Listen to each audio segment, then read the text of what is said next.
Afternoon and welcome to the Curriculum Committee meeting of May 9th, 2017. Introductions and administrative remarks. Dr. McQuiggan. Thank you. Welcome, everyone. Our agenda tonight, we are going to hear about new K-7 musical materials. We are having some technologies challenges this evening with the state-of-the-art technology that our music teachers are going to be presenting. Doesn't work with our slightly old computers, so we're going to make the best of it tonight. So you get a close look at that. Then we also have Chris Massaro here. He's going to talk about edternships and internships at the high school. And then we're going to finish up with a short discussion about class size. It'll be a beginning of a larger conversation that we'll be having over multiple meetings. And a big thank you to STEM Night, big success. We had STEM Night a couple of weeks ago, and over 575 students That's gathered. Awesome. Oh, wow. Really neat. Lots of great pictures to see on the website, and great things happening. Next month, for the month of June, our last meeting for the school year, we are going to get an introduction to the Future Ready Index, the FRI, or FRI. So for those of you who are familiar with the School Performance Profile, or the SPP, this will be the last year our schools will be receiving an SPP score. So we will receive one in the fall for this current school year that we're in, but in successive years, we will be receiving a FRI score, which will include different calculations from what we have in the SPP score. Of course it will. Got all that? Are we the first to coin the fry? Or is it I don't know. It's just Fry, like Friday, yeah. So who knows? We'll see what the score is, and then we'll decide. And then next month, we're going to talk about the middle school bell schedule. So we have some minor changes to the middle school bell schedule, and Esther Purnell will be here next month to talk about that. Thank you. All right. Thank you. Thank you. That's it? Yep. Okay. Public comment. Hello, Mrs. Sherry. Welcome.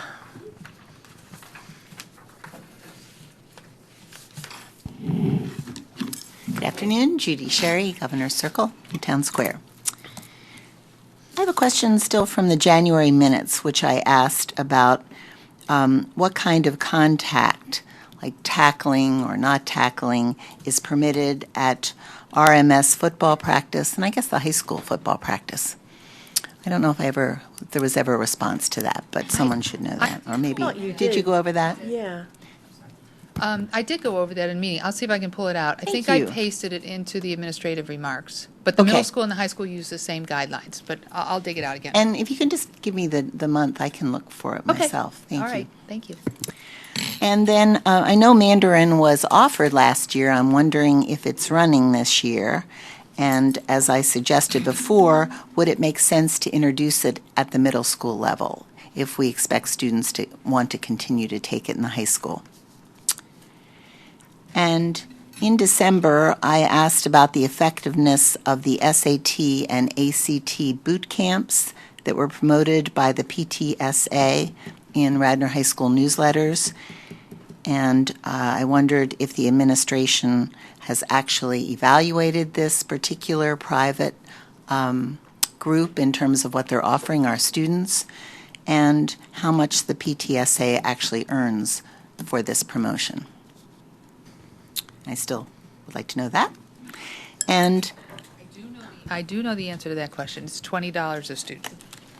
And that's how much the PTSA earns? Mm-hmm. Yeah. $20. And the total cost is $175 or something? It's almost $200, I believe. Almost $200. Yeah. But I'll check on the other 20. information. And I guess how many students actually enroll, so that would be a determining factor. And finally, the attachments to the budget workshop showed a number of RMS core classes that exceeded the recommended number of students. I know that that's a topic on the agenda, so I'll be interested in hearing about that and also what's going to happen next year. Thank you. Thank you so much. Hi, Dr. Winters. Welcome.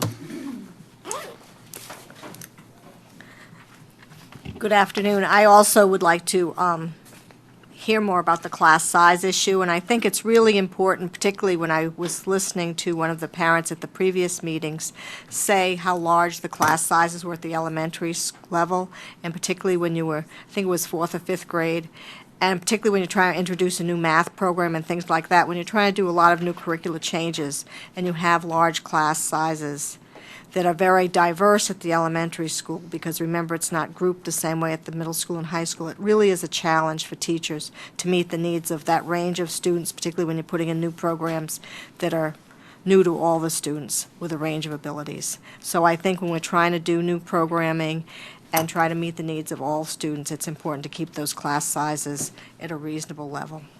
Thank you. We will hear more about that in a little while. Hello, Ms. Spurtle. Hello there. How are you? Ms. Michelson. Welcome. Good evening, Cindy Spurtle, 106 Valley Forge Terrace, Wayne.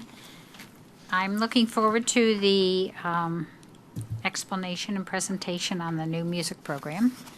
I had a question. I noticed it went K through 7. Is that because general music classes are only taught through 7th grade? And that's the reason. I didn't know if it was that this new program only went as far as 7th. I had a question that I've asked every month, and one of these months I'm going to get it answered. And that is there a review planned for full-day kindergarten, since we're coming to the end of our 3rd year? Is there a review cost, how the students themselves are doing as they're getting into, should be 3rd grade, I guess it's 2nd if we're into our 3rd year, because I think it's about time. We've reviewed several of the other programs, and this is a massive change to our curriculum. And then I was talking with someone the other day, and they mentioned the STEAM program. And I noticed that we are offering STEAM as a summer school program, and that it's already totally booked. And my question is there a plan or any discussion about including art into our STEM program for the school year? That seems to be that STEAM is being offered. I read about it maybe over a year ago at one of the private schools, private high schools. Thank you. Thanks.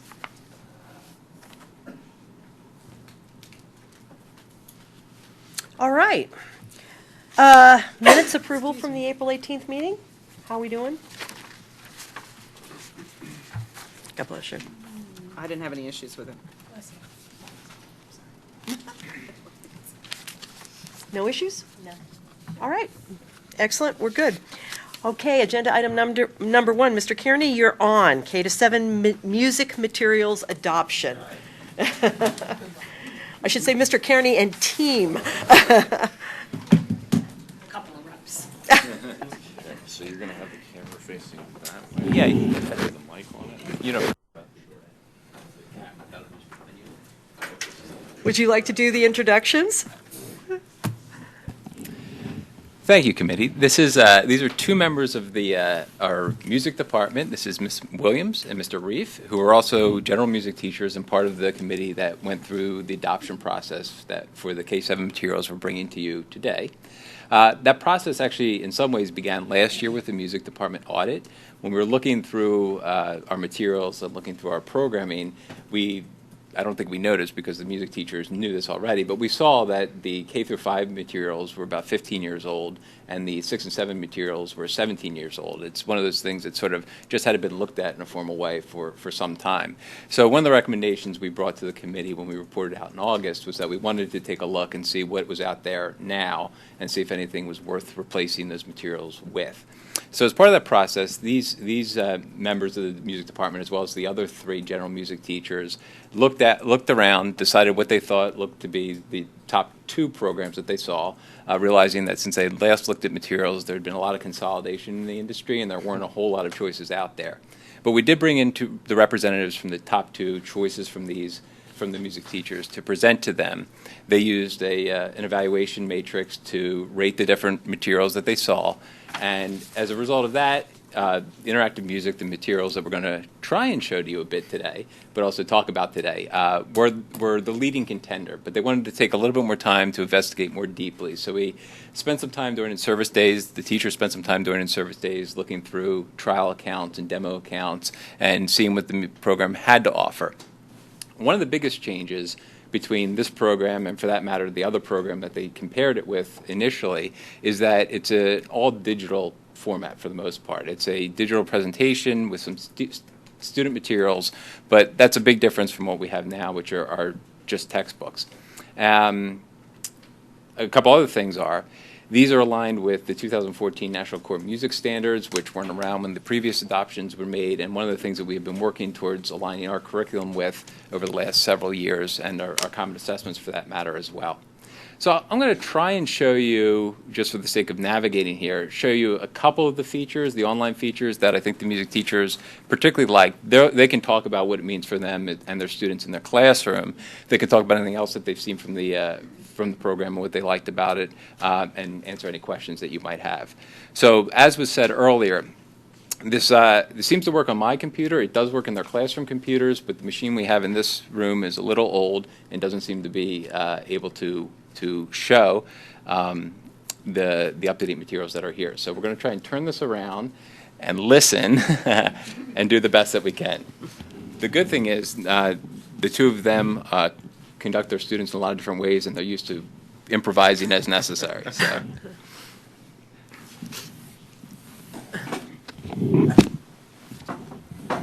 It's not going to be easy for you to see, so we have to narrate some of this. Jackie, do you have it as best we can? So one of the things that the teachers see and saw is that there are a number of teacher materials that go on for a few pages, and this is just the sample. So a lot of what they're going to be working with, assuming that this program is adopted, is combing through these, deciding exactly what it has, and exactly what it is that they're going to want to use with their students. But one of the features that they particularly liked is the ability to track the notes with songs and play songs at different keys and tempos. So here's everybody's favorite. ABBA is still good today. Trust me, it's on my daughter's playlist. Feel free to sing. Everybody can feel free to sing.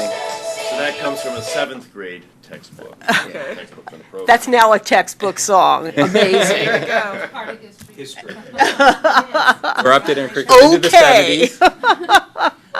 If you can picture when we don't have textbooks for, currently we don't have textbooks for kindergarten and first grade. They have what we would call a big book, like big charts that we just show them. But if you can picture even second and third graders, they're at all different reading levels. And so music that we teach, they're never going to know all the words in the song. So when they're looking at a book, I can't tell what they're looking at. So half the time, I end up taking the book and using my document camera to project it on the smartboard so that I can be showing them where these words are and what we're singing. This, it's already done, and it'll have, like, it guides them. You know, this one is a line that moves across. So that's a great feature because I'm constantly having to say, everybody point to this, and then I walk around and look where their finger is pointing. This is so neat that no matter how bad or how good their reading is, they can all be looking at the same thing. So that's going to be wonderful. What Jim had said about the key changes and the tempo changes, it's really neat. We've never been able to do that before. You know, when we put on a recording, whatever key it's recorded in, that's the key you can play. Now, if we're doing an accompaniment where the children are playing the Orff instruments, we're limited to certain keys because we only have the white keys plus F sharps and B flats. So now with this, let's say there's a song I want to do. It's not in a key that's compatible with my instruments, but I want to create a really cool part for them to play, especially to go with whatever concept I'm teaching. I can make that, just tell it to play it in my key, and what blows my mind is not only does the music change and show it in that key, the singers are now in that key. I'm still trying to figure out how I still can't figure that out, how technologically that makes sense. But to me, that's just like miraculous. That's amazing. So just before we get into any of the other interactive things, that in itself is such a jump from textbooks and CDs. Like right there, it combines a whole bunch of things we're trying to do and makes it better. So what technology are they using in the classroom? So when In- you say the kids, this program is something that you're projecting up on the screen and the kids have books? Or They won't have books they will have anymore. what will they have? That's what I'm trying to. This replaces the books. So they'll have a laptop. No, they'll be looking at it on the smart board. Okay, so that's something that you're projecting. Right, Okay, we're projecting that. That's what I was trying to Now, understand. there are handouts we can make. In other words, there's all kinds of things that can be printed. Did you want to say? Right. And the tracking is an important issue even all the way up in 6th and 7th grade. It still is an issue for a lot of our students and just generally finding their way through the music. So it's our intent in the middle school that after going through this whole program and learning what songs are going to be best for our students, because not every song is going to be a winner for our particular group of kids, once we find out what those songs are going to be, we have the ability to print out these songs and we'll form our own little song booklet. So rather than having a large booklet that costs us a lot of money, we can print out the songs that we want to need so we can have a hard copy in front of them, because there's a lot of merit to having a hard copy that a kid can touch and feel, but we also then have the ability to project it on the screen and it moves along with the music. So I think you just showed that, right, where it was moving with it when they were playing? They were all commenting on how fun it was. Yes, okay. So it really does go, though, K to 7. This one program goes K to 7. Yes, it's like their textbooks. They have put the course the most appropriate songs in for each level, and they don't actually say 1, 2, 3, 4, 5, 6, 7 for the kids. They just have different colors and that sort of thing. So we can choose. So even though I'm a 6th and 7th grade teacher, there may be something that I really want to do from the 5th grade book that would be appropriate, and I would talk with the elementaries and say, please don't use that, or they might pull a song from ours that they feel is appropriate with their kids. But it's my understanding that we have access to all of the levels once the whole program is purchased. Okay. A couple others that they wanted to show. Again, difficult to see. There are some interactive activities, most likely be projected to a smart board, where students can, you may not be able to see this, but where students can move the notes over. Like, let's say we're And creating. they'll tell And you. build Is this their own. composition? Where we have the kids, say, creating what we call an ostinato, is just a repeated rhythm pattern. So let's say they'll give them some certain notes, and this is not working. Yeah, it's on. Oh, It's on. and they can, you know, click it and drag it, so the kids can do that. They can come up to the smart board and do that, and then they set it up, and then that can be the pattern that this group of drums plays, or that this instrument plays. And then, you know, we can change that all around. And it's just really neat visuals for them. Some of it's already set up, instead of us, you know, coming up with trying to create this on our own. And of course, I'm not necessarily going to be able to create something that you can do the same sorts of things with. It's got some really neat. Right. This particular example is not really, I would not consider this composition, because these are pre-made rhythmic examples that you can move, but by changing the order, you can really have a more dynamic classroom where you're changing the ideas right away. So rather than what we do right now is we have a printed out paper that doesn't change, and that's what you do for that day, and when you're done with it, you're done with it. Whereas kids can then realize, well, we can reorder these rhythms, and they're going to sound totally different in those rhythms. And this is just one example. There are others in which they really are putting a little bit more in order and making the decisions of what's going to sound good or bad. So in that case, they do need access to either. No, an iPad or I would envision. instructing it that way. Well, I would envision that to use this, they would go up to the smart board, and with Okay. their finger, we did this the other day, you can just drag it around into the different spots. So it is Okay. interactive in that way. Okay, that's cool. Never mind, keep going. One last one here. Some people may not realize that in a general music class, particularly at the elementary level, there's a lot of dance involved, or at least some dance involved as well. This has a few different videos where it helps the teacher with choreographing those dances, but it also has some steps that might be shown to students and used to help them learn them. little feet and hands.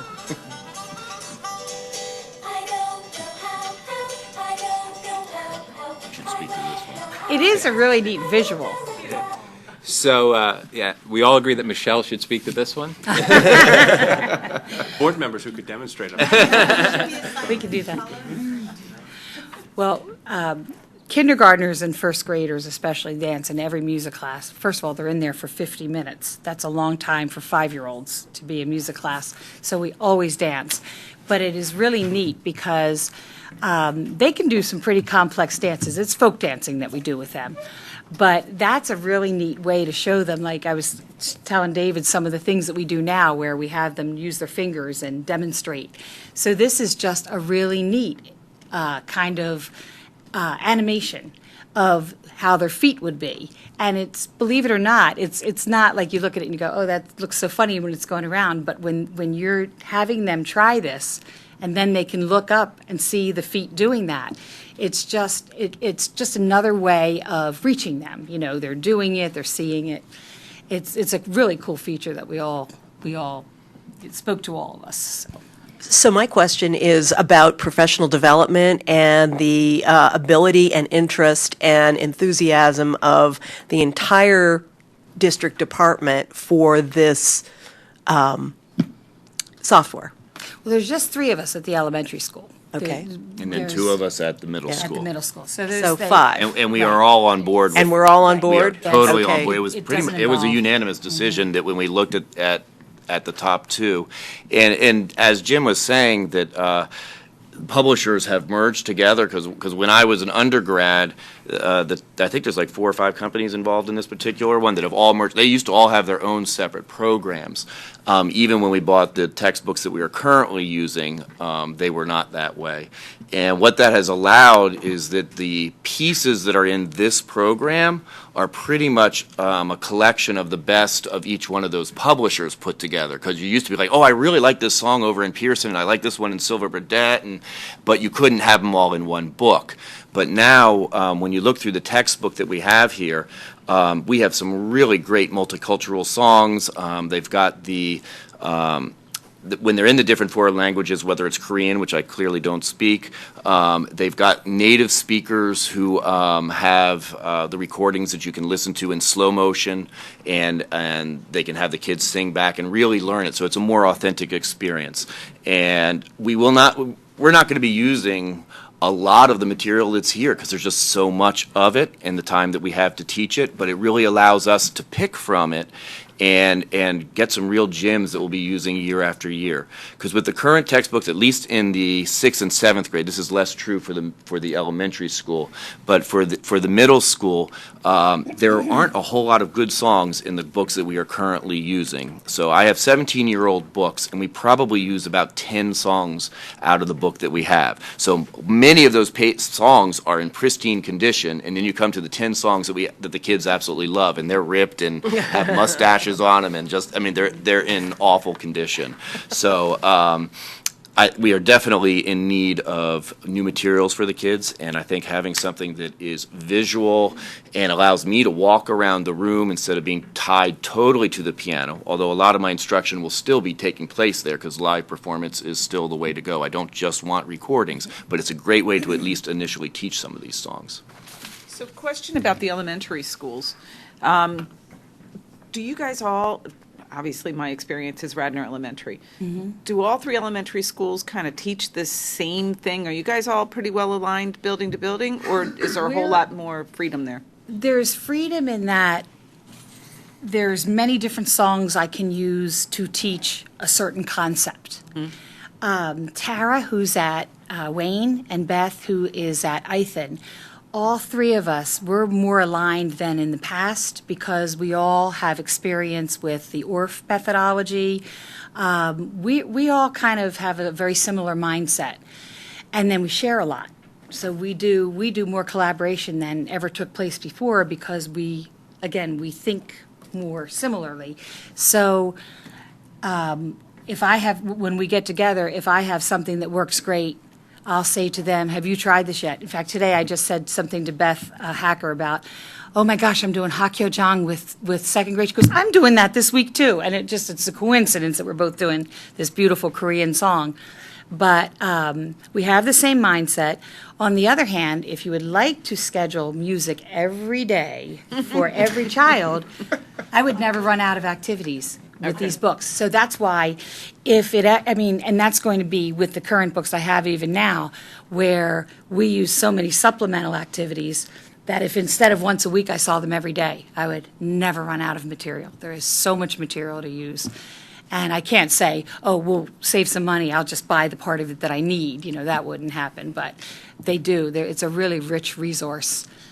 So when the kids come together at the middle school, 6th grade, are we seeing any gaps or differences between what kids know are issues with alignment? No, I've been here for 17 years, and I'd say for the first probably 8 years or so, there was a big difference between the buildings. They all had skills coming in, but there were different skill sets based upon what the teachers were doing. But we now have 3 elementary school teachers who are on the same page, and I honestly I have no idea who's coming from what school.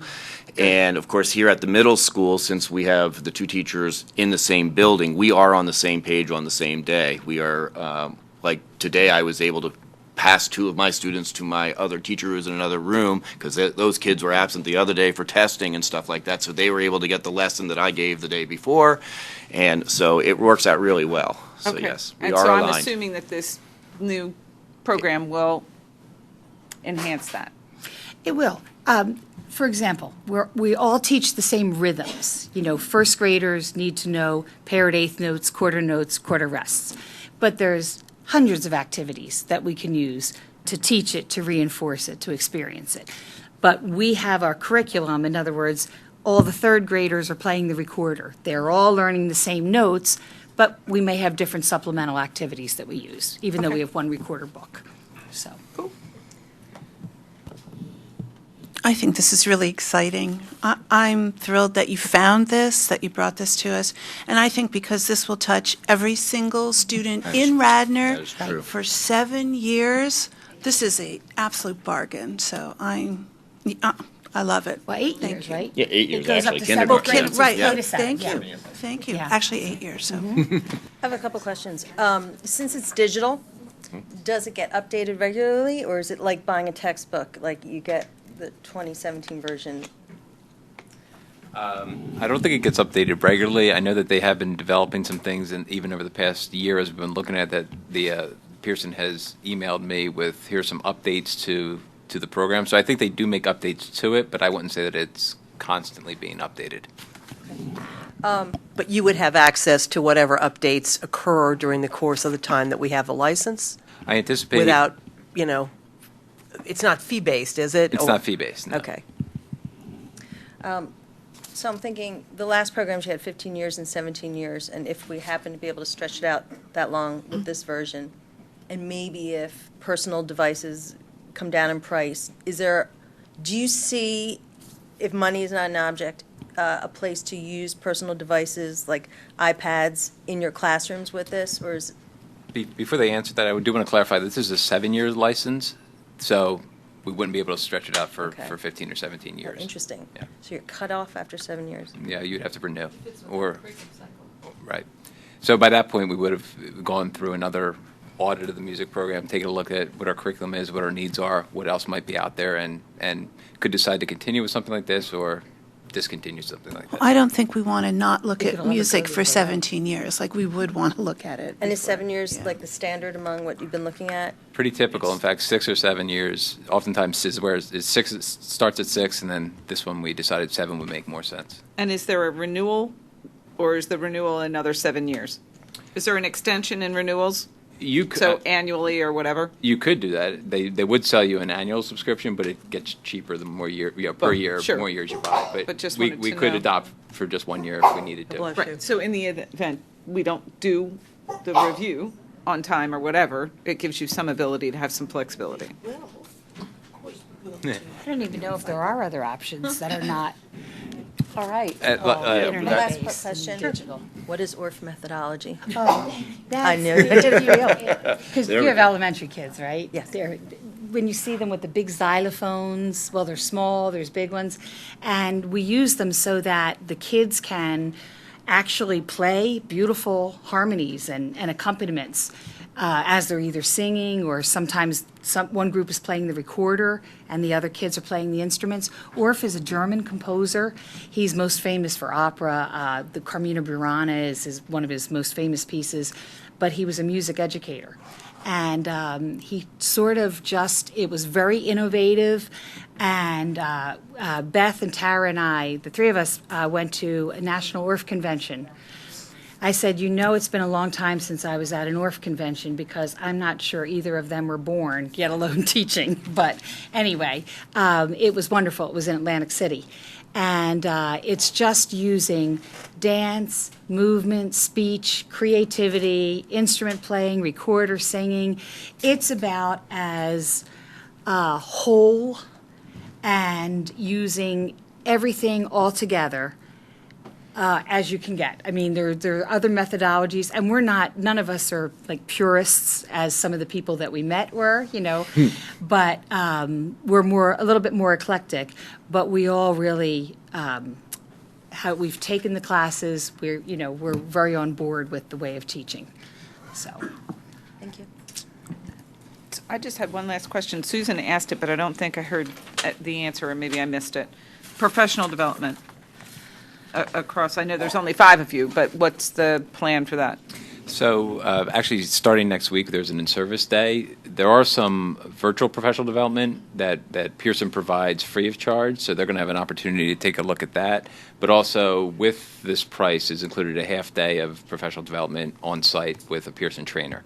Okay. I think probably both those things will be helpful, but what will be most useful for them is their opportunity to explore the program and share with each other what they're learning and how they're using it.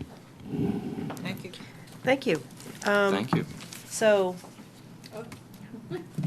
Great. we're all going to move it forward? All right, very good. Thank you so much for your time. In the your budget. explanation. It's in the budget, and we will be moving it forward to the full board. Thank you very much. Thank you very much. Thank you for your time. All right, number 2, Edternship and Edventurist programs at Radnor Senior High School. Welcome, Chris Massaro.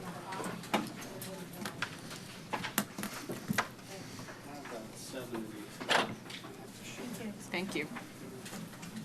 Thank you. Thank you. No, absolutely.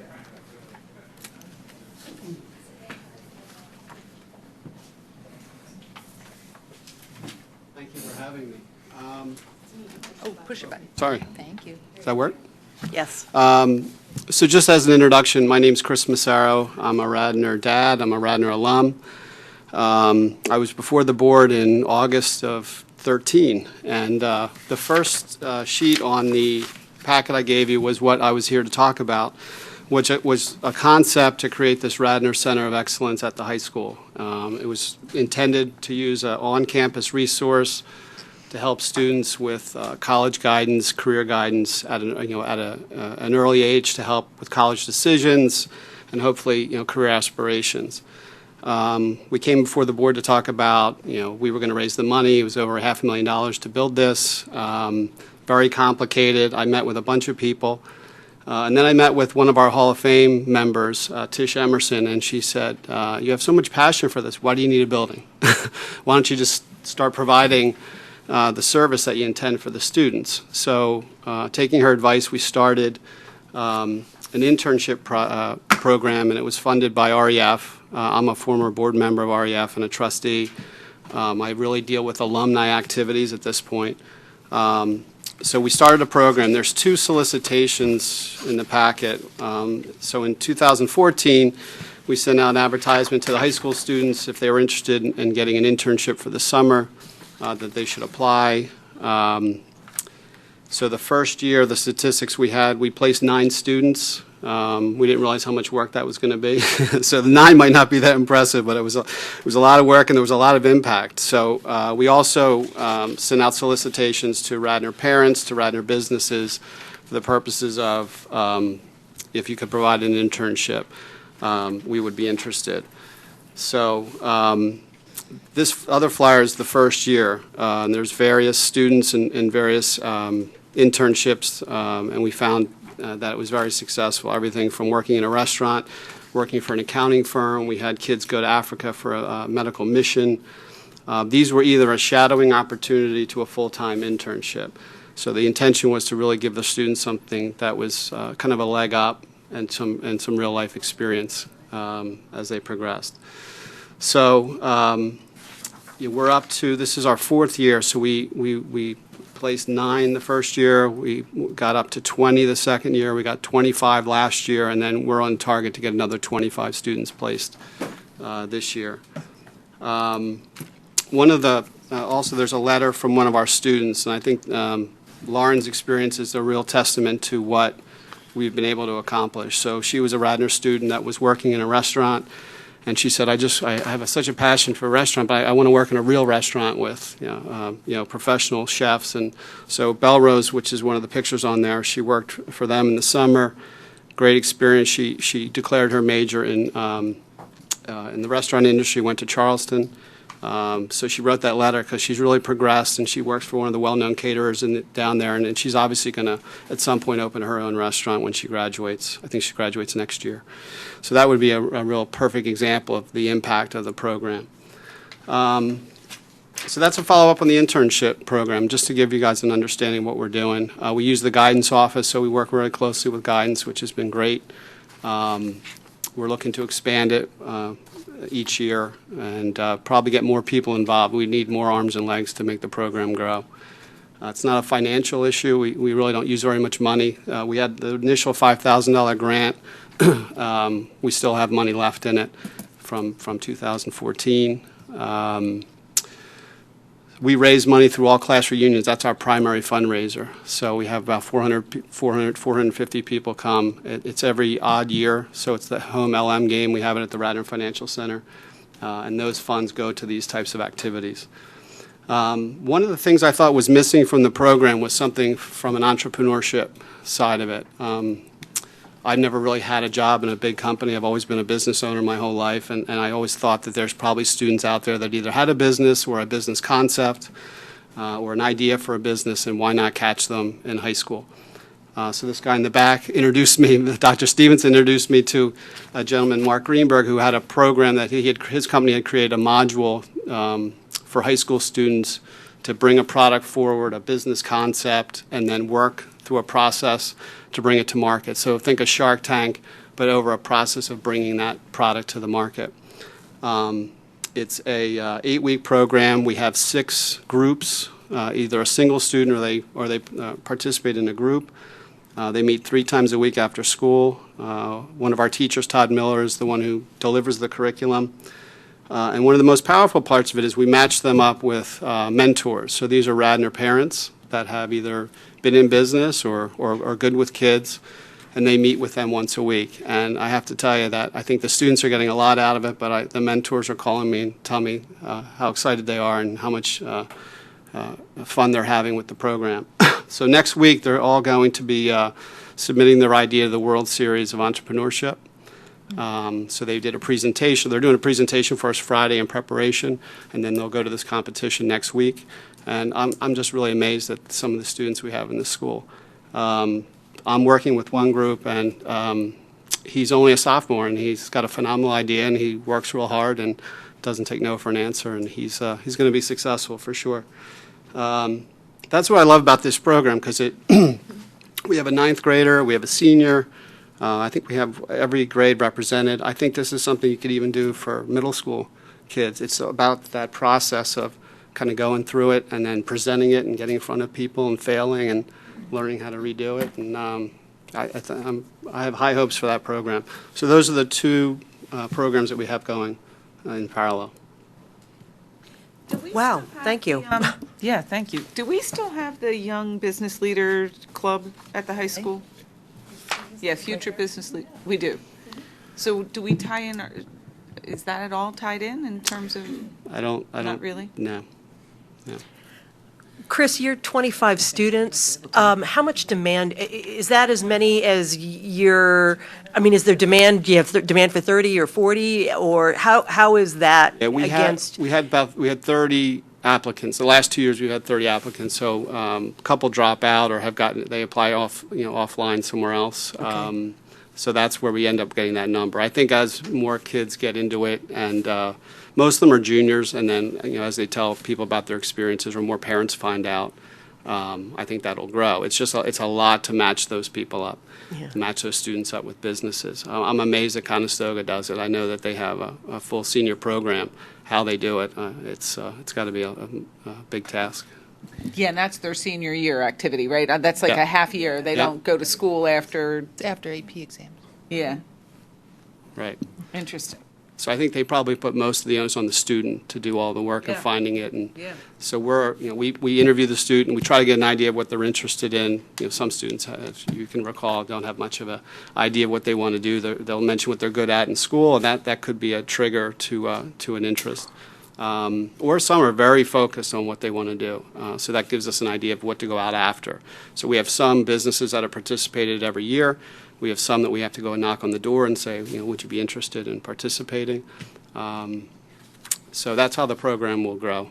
Well, thank you for doing it. I thought it was a great idea. I know my company would have liked to have been able to do it. We do internships, but they all have to be college-age competitive. students. It's unfortunate. Yeah, it's competitive. But even if it's the shadowing opportunity, we have some of those. So if a student can go and my sister-in-law is a nurse practitioner, and she said it'll only take one day to follow me around to determine if you want to be a nurse or not. And sometimes that's the best that's the best day you could ever spend.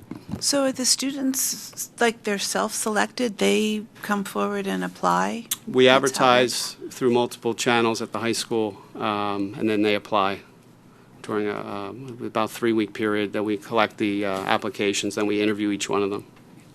I also just want to thank you so much. This is true for you, something you love, and a commitment to Radnor, and we're just so appreciative to have all your effort here. Thank you. So much. Yeah, I don't want to give up on that vision of a physical location, though. I think that I just have a vision for all of our memorabilia to be in there. We don't do a good job of, we have a ton of stuff. I'm sure you guys are all aware of all the memorabilia we have, and just the vision. And we have a vision of putting it where the Hall of Fame plaques are in that courtyard area, and I just think that would be really impressionable on young people to see the success that's come out of the school. So that's a long-term plan, but maybe someday.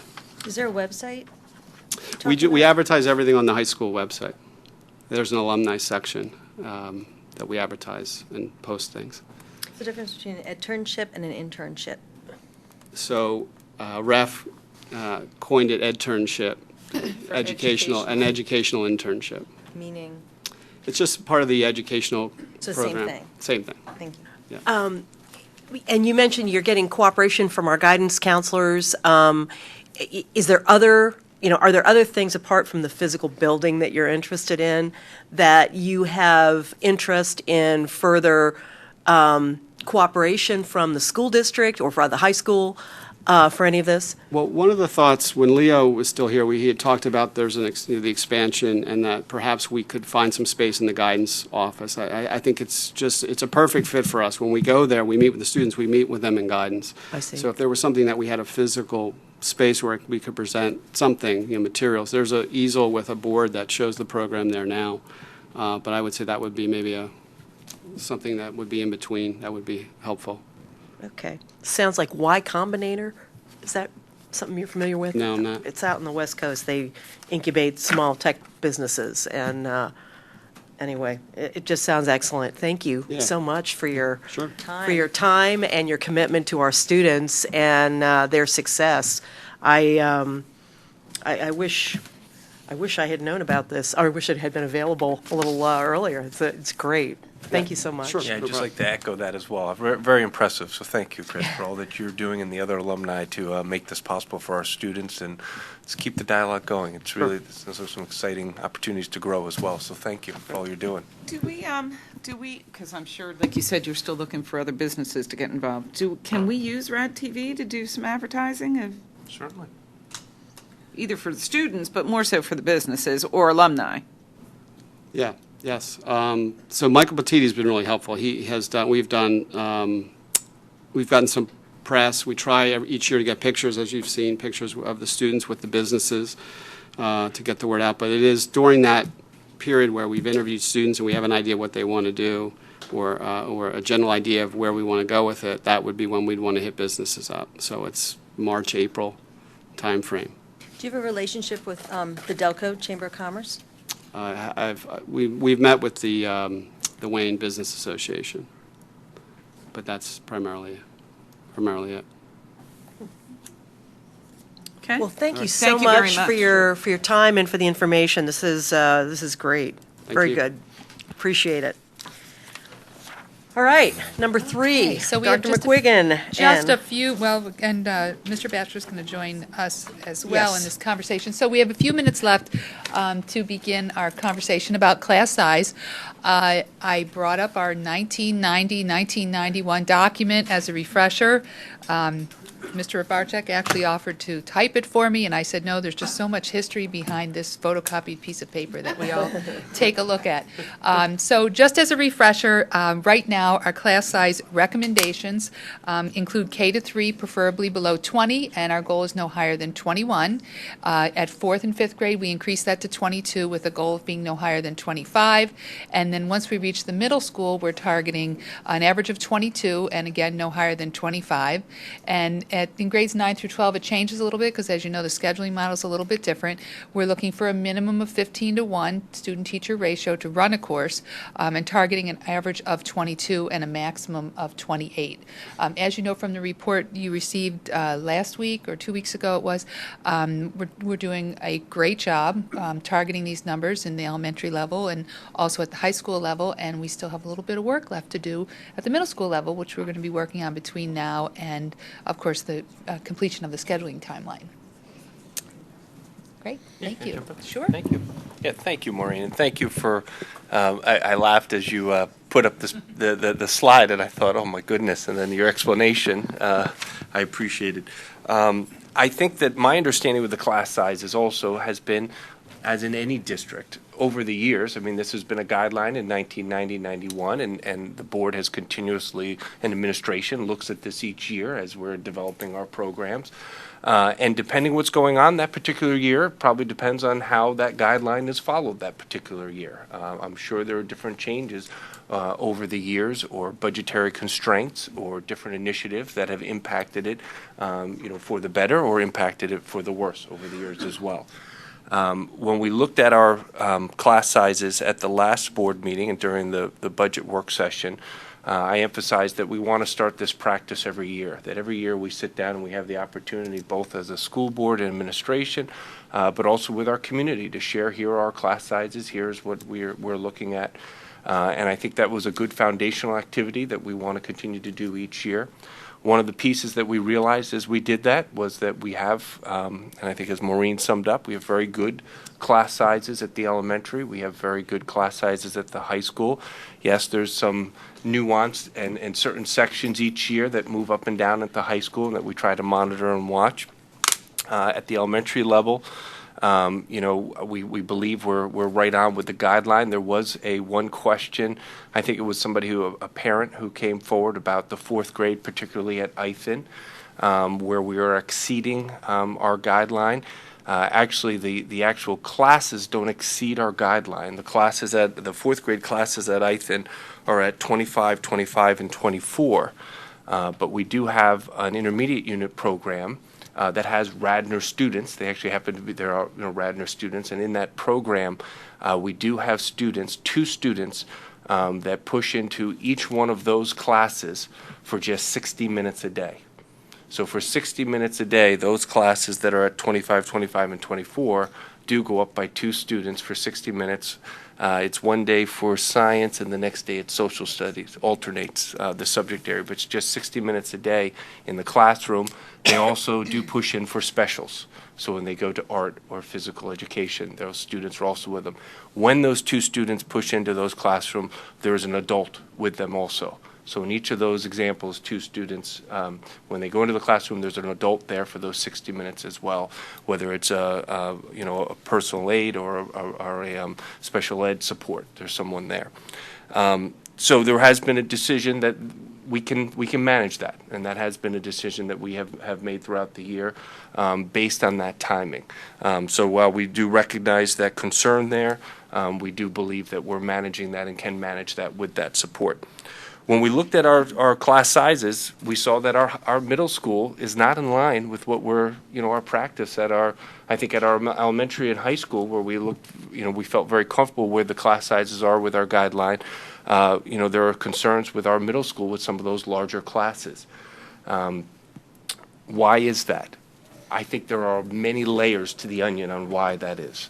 I think we could quickly point to and try to say, is it because of the reductions we made last year? Is that solely responsible? Possibly. Could it be that our schedule, that could be part of the struggle we're having in our middle school? Could it be how we schedule within that actual schedule, how we actually do the rostering? That could play a role as well in it. Could it also play a role, our programs at the middle school, how they have evolved and changed over the years, also plays a role in it. I can't sit here tonight and answer exactly which one of those levers has the greatest impact on it. But it's something we need to look at, and we need to look at very closely, and I think we need to take the time next year to look at it and look at it thoroughly and do a good job in looking at it. The one thing I get nervous about doing is quick fixes that all of a sudden create whole other host of unintended consequences. We could be looking at some of these concerns we're looking at right now for class sizes could have been because of good intentions over the last 10 years that have now come to fruition or have played out in a different way than anticipated. So I would recommend that we take the time next year to thoroughly look at that, look at our middle school, the schedule and how we're doing that and what have been those pressure points that have led to the class sizes as they are. And I would also go to recommend at our next meeting, so you get a preview right now in curriculum, that we would add 2 additional positions into the budget if we need it. So if we need it, that we would add 2 additional positions so that the administration can be prepared that if we need it for next year, we would have 2 additional positions at our disposal to help support the middle school. But again, if needed, because I don't... Watch positions. Essentially, it would be 2 additional, But not full-time, not like 2 additional FTEs. Correct. The piece that I would be concerned with the positions is I don't want to quickly add a full-time position when we don't know which lever. As I mentioned, there's many things going on at the middle school, so I don't want the solution to be just to throw more staff at it. Let's try to understand it. But while we try to understand it, we may need in the interim next year to add some new positions. So I'm going to recommend at the next. At the Finance Committee of the whole, that we do add an additional 2 positions if needed, and I will explain at the next meeting how we would do that and how we would handle that. So that's essentially the update we wanted to give on class sizes as of right now, and I wanted to thank the board for the discussion. It is class size is something that as a parent, that is something that touches all of us and that we look very closely at. And as we as a district look at our programs, I think it's important that we are able to have these discussions on what these sizes are, and I think that it's a healthy discussion for us in the future to look at this and affirm, as a board possibly, and that could be a future discussion. How do we move forward in affirming, our guideline and how it has played out over the years as well? I think is a discussion for down the road. Ken, I appreciate the approach very much.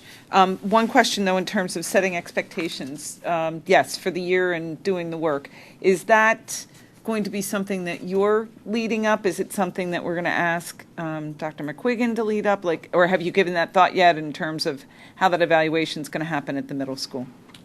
Actually, I have not given a great deal of thought exactly how it's going to, it's going to involve, I think, our middle school teachers, our middle school administration, district office administration. We want to take the time to look at it and see, what have been those things that have contributed. So I think it will be, I haven't come up with the exact details how we do it, but I also would, as we work to, establish what are those things that are going to rise to a district goal for next year. Mm-hmm. This may be an area that would rise to that level. So sometime if June is too premature, but maybe July, but we would expect then you'd come back to this committee and say, here's how we plan to do it? Correct. Once you've given it some thought? Once we've given it some thought, there would be then, similar to what we're doing right now, I'll use the example of with the technology review that's taking place, there will be an opportunity for the board to, I think, identify what are the questions, what are the things we want to find out, what are the things we want to learn. There would also be an opportunity to be gathering feedback from different constituent groups, across the district as we look at that as well. We're not going to look to, I think we got to be balanced. We don't change everything all at once, but let's try to understand is it something that is it the reductions from last year that has been the driver? Is it our schedule and our scheduling practice that's playing into it? Let's look and try to understand what are these pieces that are impacting the schedule. Like you said, I imagine it's more than one thing. Yes, I think it's multiple. Okay, cool. So then you'll just come back to us at some point and let us know what kind of the timeline, and then I guess yes, we'll figure out where it fits in our. Every once in a while, we'll get touch points. Is that the plan? Yes, that would be. Yep. Awesome. Thank you. So I really like what you're saying. I think that this is a very thoughtful approach to something that was identified. I like that you're taking a careful, long-term. I love your plan. I like that you're taking a long-term view of it, not jerking things around. And I especially appreciate the idea of not tying your hands at this point because we have to do our budget so early, but we don't actually know our class sizes until almost August or later. Kids come into the district, so I like that you have flexibility. My question is, are 2 positions enough? When we saw, almost, a dozen to 20 classes over our guidelines, are 2 positions enough? Because we know there's problems in language arts, but there were also some issues in math classes, and those are 2 different skill sets. That may not be the same person that can teach both of those. Our hope is that it would be in combination with, other watch positions as we have built the budget. So we're hoping that would be. But if for some reason that would change, we would come forward here to the board and share that. But we're hoping that would be sufficient. But at that point, the budget's already set. So we need to make sure we've got enough flexibility. Yes, that is It's correct. more Then than we would be 2. talking. Then we would be having if the budget is passed, then we would be discussing, reserves or other options that we would have if needed. Which But- we're discussing anyhow, because our Correct. income doesn't cover our expenses Right. already. So Right. But whether it's we do it now versus later. but it's fair to say we don't have enough of a specific understanding of what's causing this to know even whether it's staff reductions or something we are just not doing well in terms of maximizing the utility of our existing staff with the way we schedule and what we're offering. So it's possible we can fix this by fixing that. I mean, it's Possible. It's possible. I mean, there's a lot of layers to, and I would say this is probably true of any district, and especially middle school programming and education over the years. There's been probably a lot of changes that have taken place over the last 10 to 15 years, or maybe even longer. And I think all of those different changes that have happened and priorities being emphasized differently have had an impact. Trying to identify which one has had a greater impact, I think, Right. is what we need to do. So yeah. Right. No, I think the work has to happen. The evaluation and analysis, I think, is a welcome approach. And Data-driven decision-making. data-driven decision-making, right. Yes, I keep us posted and let us know how we can assist you. So, everything they said, ditto. Unfortunately, time is not on our side. Correct. So, and I appreciate that you were cautiously putting some watch positions there just in case. And I think I haven't known you a long time, but I've known you long enough to know that you feel comfortable that that probably is going to be enough if we need it. How much headroom can we make on sort of figuring out what the problems are by September? I like to say whenever we have these type of projects we look at, there's the sprint and the long race. So there could be things in the short term that we could discover, and one of those things are right now, Dr. McQuiggan, Maureen, is meeting with Esther, our middle school principal, Mrs. Purnell, to look at, are there some small changes, tweaks that we can make? The concern I have is, in an ideal world, we're making changes and recommendations in November, December, and then we have plenty of time to implement and understand how those changes would impact. When we start making changes in May, June, and we got to build a schedule in August, my concern is I don't want to make sure that we're not making any problems worse. So there are some things, though, in the sprint that we are looking at that may be coming forward to this committee in June, as early as June, because it has to be by June, just to look at maybe making some adjustments to schedule. What Dr. McQuiggan is doing with Mrs. Purnell right now is they're looking at and trying to understand, okay, if we could make some small changes, what would be the impact? What would be the unintended consequences of some of these changes? So if there are things that we can do and we can identify between now and September, certainly we would try to do that. I just want us to be cautious and not do things that all of a sudden we sometimes jump to that shiny object. Oh, this will fix everything, and then we realize afterwards, oh goodness, look at what it's created. So I just want to make sure we're being thoughtful. But if there are things we believe we can do, certainly we would try to do that. Yes. And we definitely have identified some opportunities, particularly across some of our elective classes, some of the undersubscribed classes, where in the past we may have let those run and then added additional teachers to offer more electives. We're going to have an opportunity to do some combining and open up some new sections using that same staff, so that we'll be able to give students, first and second choices, but make sure that we run those classes, closer to our guideline rather than, running 3 or 4 sections of 12 or 13 or 15 students.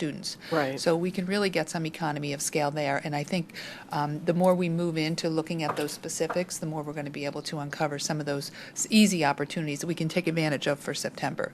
But the electives, I think if you recall last year, one of the areas where we struggled was phys ed. Some of our phys ed classes just got really large, and others were very small. So we have an opportunity to balance some of those this year with the approach that we're using to the scheduling. I think it'll help a lot. Good. Well, I think, needless to say, we are all eager to see this problem addressed, wrestled, dealt with, fixed as soon as possible, because to Julia's point, if your child's in middle school, And guess what? I happen to have you don't want to see this turn into a 3-year project.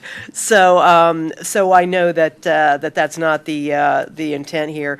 And again, we are very eager to see hear where you're going, how you're doing, and let us know what we can do to support the effort. But we appreciate it, and thank you.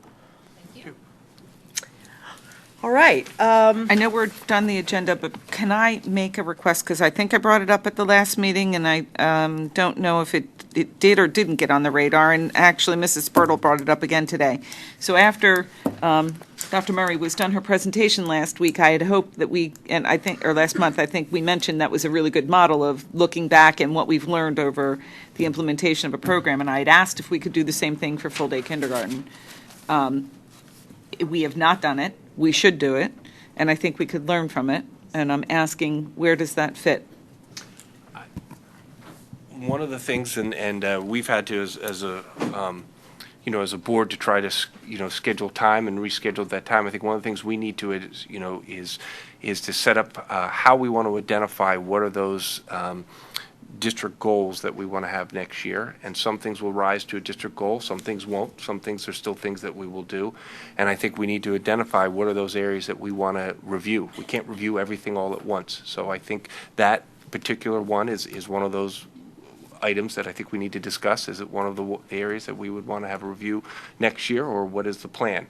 I think for all of our programs, we need to make sure that all of our programs, we have a review cycle. I give our curriculum department a lot of credit for what they've developed over the last, and really my understanding is it's really been over the last 5 to 6 years. An audit cycle that I think is very powerful, a curriculum review cycle that we need, but that cycle also needs to, whether it's the cycle or how we look at other programs, need to be touched by that as well. So I think that's still a discussion that we need to have about what are those areas that we're going to look at to review next year. Yeah, for me, it's not so much It's more the, how did we, like Dr. Murray did last week. Oh, okay. It's Just more of a how review. did we do? How did we do? We implemented a program. What were the, what were the pros? What were the cons? What were the things we should have learned from, or what that we did learn from it? Is it working for us? It's that analysis. I know I don't want to have to wait for a 6-year cycle Yep. to have that discussion. And that's really more what I was looking for. It was a large investment on the district's behalf, larger than the math program, and is far reaching. So I'd like to see us do at least that analysis. Yes. Okay. So we could talk about it. I'm All saying right. yes, we could talk No, about I it. Yes. understand. Yeah. I understand, but I agree. I think it's, I do think that is important. And at some level, one of the things that's overdue in terms of our, retrospective. So yes, again, we'll look forward to hearing more about that. Thank you. Public comment, briefly, quickly. Hi, Debbie, welcome.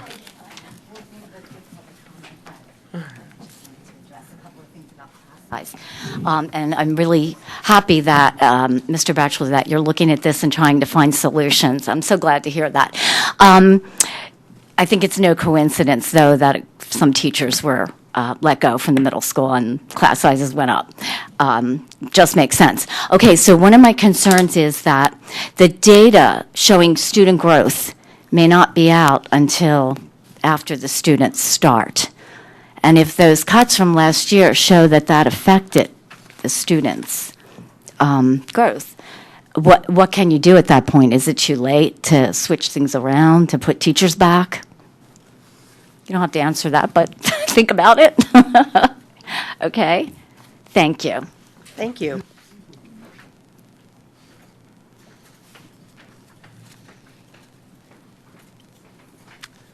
Hello again.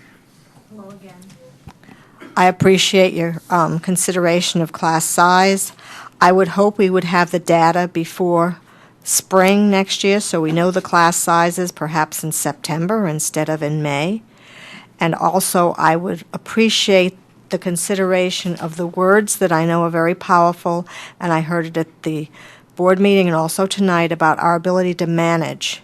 I think teaching is more than managing students. And I think when you look at class size, how you manage is different from how you teach. So I think class size is an important factor, very important, and we need to realize that we need to act early to make a difference. Thank you. Thank you.